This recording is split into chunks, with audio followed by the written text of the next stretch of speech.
ఇంకో major drawback story. Very routine story అని చెప్పొచ్చు. టెర్రరిస్ట్ అటాక్స్ ప్లాన్ చేయడం, రా ఆర్ హీరో ఇంటర్వెన్షన్‌తో అటాక్ స్టాప్ చేయడం. ఎన్ని మూవీస్‌లో చూసుంటాం ఇదే స్టోరీ లైన్.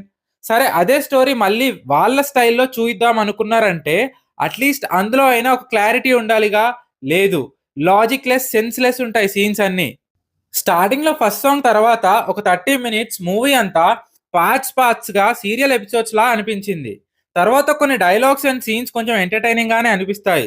అది కూడా Siddu timing and dialogue delivery వల్ల. ఇక హీరో, హీరోయిన్ మధ్య సీన్స్ అయితే చాలా అన్‌న్యాచురల్‌గా అనిపించినాయి. అండ్ రా ఇంటర్వ్యూ ఎపిసోడ్స్, ఆ ఓవర్ ఎక్సైట్‌మెంట్ కొంచెం సోదిలాగే అనిపించింది. ఏదో టెర్రరిస్ట్ ఆపరేషన్ నడుస్తుంది అని కనుక్కొని వాళ్ళని పట్టుకొని ఆపడమే మిషన్‌గా స్టార్ట్ అయితాడు హీరో జాక్. కానీ ట్విస్ట్ ఏంటంటే అసలు హీరోకి ఈ ఇన్ఫర్మేషన్ సోర్స్ ఏంటి అనేది ఏదో చూయించాలి అన్నట్టు చూయిస్తారు. ఒక క్లారిటీ ఉండదు. ప్రతీది ఇట్లే నడుస్తూ ఉంటది మూవీలో. ఇక డీటెయిల్స్ చెప్తే స్పాయిలర్స్ అవుతాయని ఆగుతున్నా గానీ, ప్రతీది చాలా ఇల్లాజికల్ అండ్ సెన్స్‌లెస్ ఉంటాయి.